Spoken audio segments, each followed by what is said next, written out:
ఓం శ్రీ గణేశాయ నమః. ఓం శ్రీ వేదవ్యాసాయ నమః. ఓం నమో భగవతే వాసుదేవాయ. మహాభారత గ్రంథ పారాయణలో భాగంగా ఈరోజు మనం 347వ రోజుకు చేరుకున్నాము. ద్రోణ పర్వంలో ఉన్నాము, 6వ రోజు. నిన్న మనము కౌరవ పాండవ వీరుల మధ్య జరిగినటువంటి ద్వంద్వ యుద్ధం గురించి తెలుసుకున్నాం కదా. ఇక ఈరోజు అర్జునుడు సంసప్తకులను నాశనం చేయుట, భగదత్తుడిని చంపుడు గురించి తెలుసుకోబోతున్నాము. చాలా బాగుంటుంది, చివరి వరకు స్కిప్ చేయకుండా చూడండి. హరే కృష్ణ. శుక్ల అంబరధరం విష్ణుం శశివర్ణం చతుర్భుజం ప్రసన్నవదనం ధ్యాయేత్ సర్వ విఘ్నోపశాంతయే. నారాయణం నమస్కృత్య నరం చైవ నరోత్తమం దేవీం సరస్వతిం వ్యాసం తతో జయముధీరయేత్. హరే కృష్ణ. ఇక మనం పారాయణలోనికి వెళ్ళిపోదాము. ధృతరాష్ట్రుడు సంజయుడిని ఈ విధంగా అడుగుతున్నాడు. సంజయ, పాండవులు ఈ రీతిగా మరలి వచ్చి యుద్ధం కోసం వేర్వేరుగా విడిపోయినప్పుడు నా పుత్రులు వారు ఏ రీతిగా యుద్ధం చేశారు అని అడిగాడు. సంజయుడు చెప్పసాగాడు. రాజా, అందరూ యుద్ధానికి సన్నద్ధులు కాగా మీ పుత్రుడు దుర్యోధనుడు గజ సైన్యాన్ని తీసుకుని భీమసేనుడి మీద దాడి చేశాడు. కానీ యుద్ధకుశలుడైన భీముడు కొద్దిసేపటిలోనే ఆ గజ వ్యూహాన్ని ఛేదించాడు. అతని బాణాలకు ఏనుగులు మదమంతా దిగిపోయింది. అవి ముఖం తిప్పుకొని పారిపోయాయి. అలా భీమసేనుడు ఆ సైన్యాన్ని అంతటినీ నలిపివేశాడు. ఇది చూసి దుర్యోధనుడు ఆగ్రహం పట్టలేక భీమసేనుడి ఎదుటికి వచ్చి తన వాడి బాణాలతో అతనిని తూట్లు పొడవసాగాడు. కానీ ఒక్క క్షణంలోనే భీమసేనుడు బాణాలు వర్షించి అతనిని గాయపరిచాడు. పైగా 2 బాణాలు వేసి అతని ధ్వజంలో చిత్రితమై ఉన్న మణిమయమైన ఏనుగును ధనస్సును ఖండించి వేశాడు. ఇలా దుర్యోధనుడు భీమసేనుడి చేతిలో బాధపడడం చూసి అంగదేశపు రాజు ఏనుగును అధిరోహించి భీమసేనుడి ఎదుటికి వచ్చాడు. అతని ఏనుగు తన వైపు రావడం చూసి భీమసేనుడు కూడా బాణవర్షంతో దాని తలను తీవ్రంగా గాయపరిచాడు. దాంతో అది బాధపడుతూ నేల మీద కూలిపోయింది. ఏనుగు పడిపోవడంతో దానితో పాటే అంగరాజు కూడా నేల మీద పడ్డాడు. ఆ సమయంలోనే భీమసేనుడు మహావేగంగా ఒక బాణంతో అతని శిరస్సును ఎగురుకొట్టాడు. అది చూసి అతని సైన్యము గాభరాతో పారిపోయింది. అనంతరం ఐరావత వంశంలో పుట్టిన మహావిశాలకాయం గల ఒక గజరాజును అధిరోహించి ప్రాగ్జ్యోతిషపు రాజు భగదత్తుడు భీమసేనుడి మీద దాడి చేశాడు. అతని ఏనుగు మహాకోపంతో తన ముందరి కాళ్ళు రెండింటితో తొండముతో భీమసేనుడి రథాన్ని గుర్రాలను ఒక్కసారిగా నలిపివేసింది. భీమసేనుడికి అంజలి వేద విద్య తెలుసును. అంటే ఏనుగు పొట్ట మీద ఒక విశేష స్థానంలో అరచేతితో తపతప కొట్టడాన్ని అంజలి వేదం అంటారనమాట. అది ఏనుగుకి చాలా ఇష్టంగా ఉంటుంది అలా చేసినప్పుడు. ఆపై మావటివాడు అంకసంతో పొడిచినా కూడా ముందుకు కదలదది. అలా చేసి భీమసేనుడు తన మీదకు వస్తున్న ఏనుగును లొంగ తీసుకున్నాడు. అందుకని అతడు పారిపోలేదు. పైగా పరిగెత్తి వెళ్లి దాని పొట్ట కింద దూరి మాటికి దానిని అరిచేతితో చరచసాగాడు. ఆ ఏనుగు 10,000 ఏనుగుల బలం కలది. అది భీమసేనుడిని పడగొట్టిన తరువాత రెచ్చిపోయింది.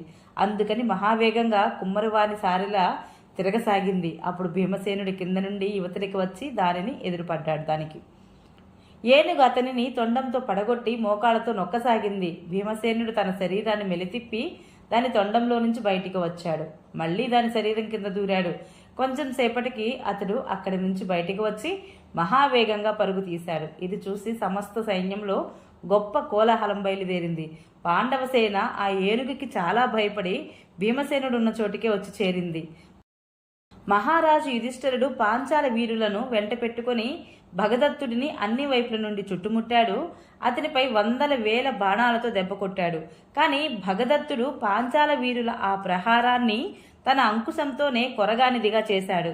తన ఏనుగుతోనే పాంచాల పాండవ వీరులను తొక్కించసాగాడు.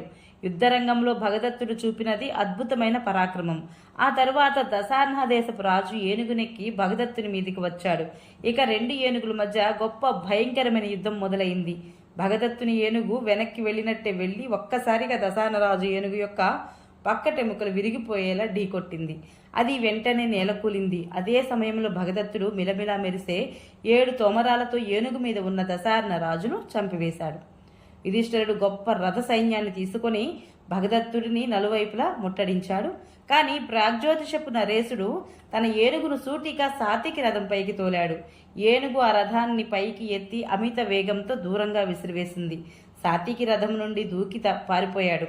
అప్పుడు కృతి యొక్క కొడుకు రుచిపర్వుడు భగదత్తుని మీదికి వచ్చాడు. అతడు రథంపై ఉన్నాడు. కాలుని వలె బాణవర్షం కురిపించసాగాడు. కానీ భగదత్తుడు ఒకే ఒక్క బాణంతో అతనిని యమపురికి పంపించాడు. రుచిపర్వుడు చనిపోయాక అభిమన్యుడు, ద్రౌపది పుత్రులు చేకితానుడు, దృష్టకేతువు, ఈడ్సుడు మొదలైన యోధులందరూ కూడా భగదత్తుని యొక్క ఏనుగును చికాకు పరచసాగాడు. దానిని చంపడానికి వారు దానిపై బాణాలను వర్షించసాగారు. కానీ మావటివాడు దానిని అంకుశంతోనే వేళ్లతోనే పొడిచి ముందుకు నడుపగానే అది తొండాన్ని చాచి చెవులు కన్నులు స్థిరంగా ఉంచుకొని శత్రువుల వైపు బయలుదేరింది. అది ఈడ్సుడి గుర్రాలను కాళ్ళతో తొక్కి అతని సారథిని చంపివేసింది. అప్పుడు ఈడ్సుడు వెంటనే రథం నుండి దూకి పారిపోయాడు. ఇక అభిమన్యుడు 12, ఈయుత్సుడు 10, ద్రౌపది పుత్రులు దృష్టకేతుడు 3 బాణాలతో కొట్టి దానిని గాయపరిచారు. శత్రువుల బాణాలు దానికి చాలా బాధ కలిగించాయి. మావటీయుడు మళ్లీ దానిని ఉపాయంగా ముందుకు నడిపాడు. దానితో కోపం ఎక్కువై అది శత్రువులను పైకి ఎత్తి పారవేస్తూ తన కుడి ఎడమలను విసిరివేయసాగింది వారిని. దాంతో వీరులందరికీ భయం పట్టుకుంది. గజారోహులు, అశ్వారోహులు, రధికులు, రాజులు అందరూ భయపడి పరిగెత్తసాగారు. వారి కోలాహలంతో గొప్ప ధ్వని బయలుదేరింది. గాలి తీవ్రంగా వీచడంతో ఆకాశము, సైనికులందరూ ధూళితో కప్పివేయబడ్డారు.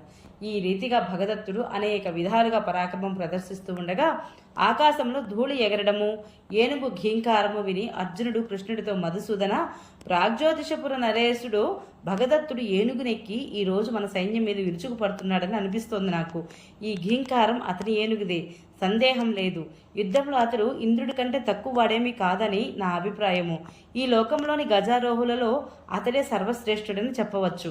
ఈరోజు అతడు అక్కడి సమస్త పాండవ సైన్యాన్ని నాశనం చేయవచ్చు. మనమిద్దరము తప్పించి ఆ ఏనుగును అడ్డుకునే సమర్థులు ఇంకెవరు లేరు. కాబట్టి త్వరగా అతని వైపు నడువు అన్నాడు. అర్జునుడు ఇలా అన్నాక శ్రీకృష్ణుడు రథాన్ని భగదత్తుడు పాండవసేన సంహారం చేస్తున్న చోటికి తీసుకువచ్చాడు. అతడు వెళ్ళిపోవడం చూసి 14,000 మంది సంసప్తకులు, 10,000 త్రిగర్తులు, 4,000 మంది నారాయణసేన వీరులు వెనక నుండి పిలువసాగారు. అర్జునుడు సందిగ్ధంలో పడ్డాడు. ఇప్పుడు నేను సంసప్తకుల వైపుకు వెళ్ళనా, యుధిష్ఠిరుడి దగ్గరకు వెళ్ళనా, ఈ రెండింటిలో ఏ పని చేస్తే ఎక్కువ మేలు కలుగుతుంది అని ఆలోచించాడు. చివరకు అతని ఆలోచన సంసప్తక వధ వైపే మొగ్గింది. అందుకని అతడు తానొక్కడే 1,000 మంది వీరులను చంపాలనే ఆలోచనతోటి తిరిగి సంసప్తకుల వైపుకు తిరిగాడు. సంసప్తక వీరులు ఒకేసారి 1000 కొద్ది బాణాలను అర్జునుడి మీద వేశారు. వాటితో కప్పబడి కృష్ణార్జునుడి గుర్రాలు రథము కూడా వాటితో కప్పబడి కృష్ణార్జునులు గుర్రాలు రథం కూడా కనుమరుగయ్యాయి. అర్జునుడు మాటలలోనే బ్రహ్మాస్త్రంతో వాటిని నాశనం చేశాడు. ఆపై అతని బాణాలతో అనేక ధ్వజాలు, గుర్రాలు, సారథులు, ఏనుగులు, మావటీలు యుద్ధభూమిలో తెగిపడ్డారు. చేతులలో వృష్టులు, ప్రాసాలు, కత్తులు, పులుగోళ్లు, ముద్గరాలు, పరశువులు మొదలైన ఆయుధాలు ఉండగానే అనేక వీరుల యొక్క బాహువులు యుద్ధభూమిలో తెగిపడ్డాయి. వారి శిరస్సులు ఎక్కడికక్కడే దొర్లుతున్నాయి. అర్జునుడి పరాక్రమం చూసి శ్రీకృష్ణుడికి ఆశ్చర్యం కలిగింది.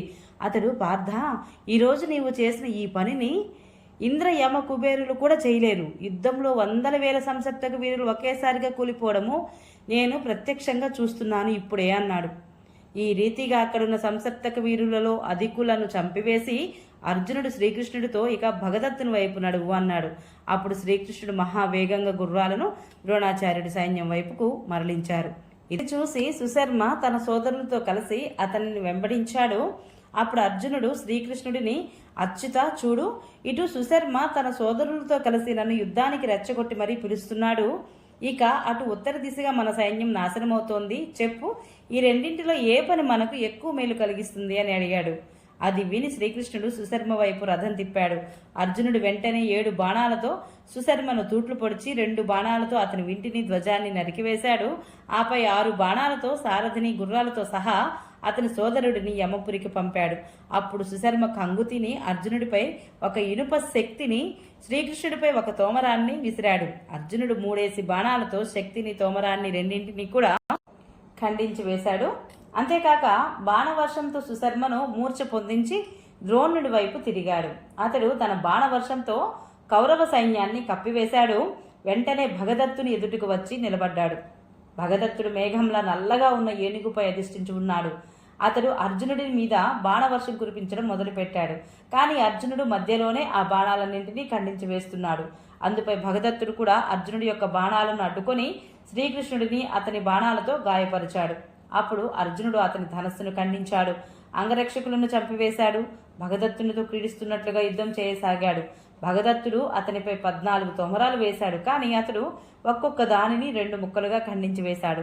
ఆపై అర్జునుడు భగదత్తుడి యొక్క యోనుగి యొక్క కవచాన్ని చీల్చి పారివేశాడు. భగదత్తుడు శ్రీకృష్ణుడిపై ఒక లోహపు శక్తిని విసిరాడు. కానీ అర్జునుడు దానిని 2 ముక్కలుగా చేశాడు. అంతేకాక అతని ఛత్రాన్ని ధ్వజాన్ని ఖండించి 10 బాణాలతో తూట్లు పొడిచాడు. ఇది భగదత్తునికి చాలా విస్మయం కలిగించింది.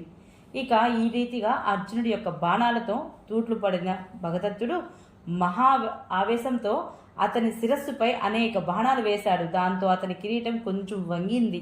కిరీటాన్ని సరిచేసుకుంటూ అర్జునుడు భగదత్తుడితో, రాజా, ఇక నీవు ఈ లోకాన్ని తృప్తిగా చూసుకో అన్నాడు. ఇది విని భగదత్తుడు కోపం పట్టలేకపోయాడు. అతడు కృష్ణార్జునుడి మీద బాణవర్షం కురిపించసాగాడు. ఇది చూసి అర్జునుడు కూడా మహావేగంగా అతని ధనస్సును అంబపొదిని ఖండించాడు. 72 బాణాలతో అతనిని మర్మస్థానాలను తూట్లు పొడిచాడు. అత్యంత వేదనకు లోనైన భగదత్తుడు వైష్ణవాస్త్రాన్ని ఆవాహన చేశాడు. దానితో అంకుశాన్ని అభిమంత్రించి దానిని అర్జునుడి యొక్క గుండెలకు గురిచూసి విసిరాడు. భగదత్తుడు వేసిన అస్త్రం సర్వనాశనం చేసేది కాబట్టి శ్రీకృష్ణుడు అర్జునుడిని మరుగుపుచ్చి దానిని తన ఛాతి మీదనే భరించాడు. దానితో అర్జునుడికి మనసు చాలా కష్టం కలిగింది. అతడు శ్రీకృష్ణుడితో, దేవా, మీరు నేను యుద్ధం చేయను, కేవలం సారథ్యం మాత్రమే చేస్తాను అని ప్రతిజ్ఞ చేశారు. కానీ ఇప్పుడు మీరు ప్రతిజ్ఞా పాలనం చేయడం లేదు. నేను ఆపదలో పడినా లేక అస్త్ర నివారణ చేయడంలో అసమర్థుడినైనా కూడా మీరు ఇలా చేయడము ఉచితంగా ఉంటుంది.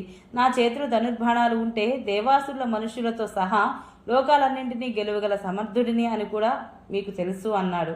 ఇది విని శ్రీకృష్ణ భగవానుడు అర్జునుడికి రహస్యం చెబుతూ, కుంతీనందన, విను, నీకు నేనొక రహస్య విషయం చెబుతాను.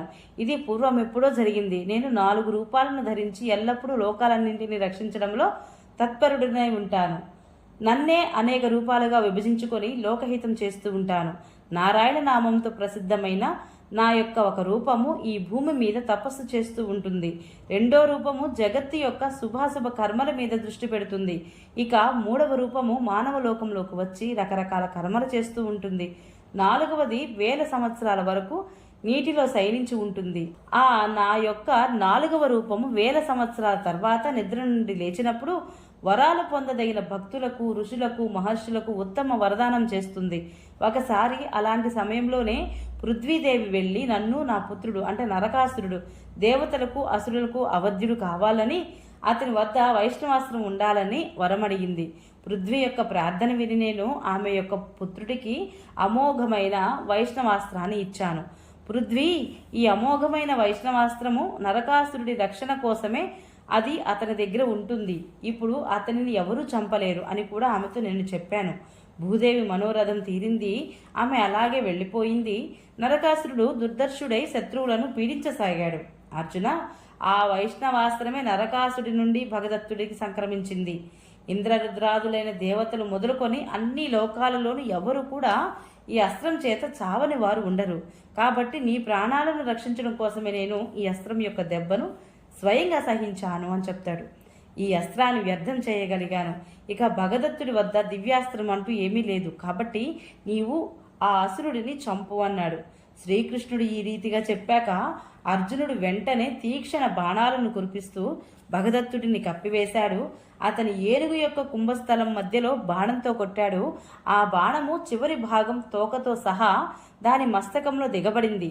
ఆపై భగదత్తుడు మాటి మాటికి తోలినప్పటికీ కూడా ఏనుగు ముందుకు నడవలేకపోయింది. బాధతో ఘీంకరిస్తూ అది ప్రాణాలు విడిచింది. అప్పుడు శ్రీకృష్ణుడు అర్జునుడితో, పార్థ, ఈ భగదత్తుడు పెద్ద వయసువాడు. ఇతని తల వెంట్రుకలు నెరిసిపోయాయి. కనురెప్పలు పైకి ఎత్తలేని కారణంగా తరచుగా ఇతనికి కన్నులు కనపడవు. ఇతడు ఇప్పుడు కన్నులు బాగా తెరుచుకుని ఉండడానికి గుడ్డ పట్టీతో కనురెప్పలు నుదిటి పైకి కట్టి ఉంచాడు అన్నాడు. శ్రీకృష్ణుడు చెప్పడంతో అర్జునుడు బాణం వేసి భగదత్తుడి శిరస్సు మీద పట్టీని త్రుంచివేశాడు. పట్టీ పోవడంతో భగదత్తుని కన్నులు కనబడలేదు.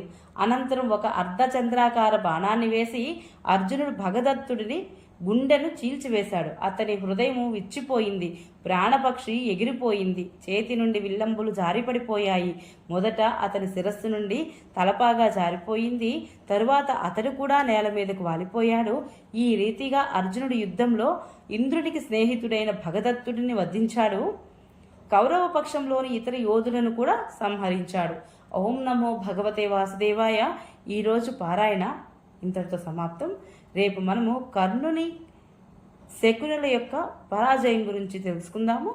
ఈ వీడియో మీకు నచ్చినట్లయితే please subscribe my channel. Like, share, comment please. Thank you.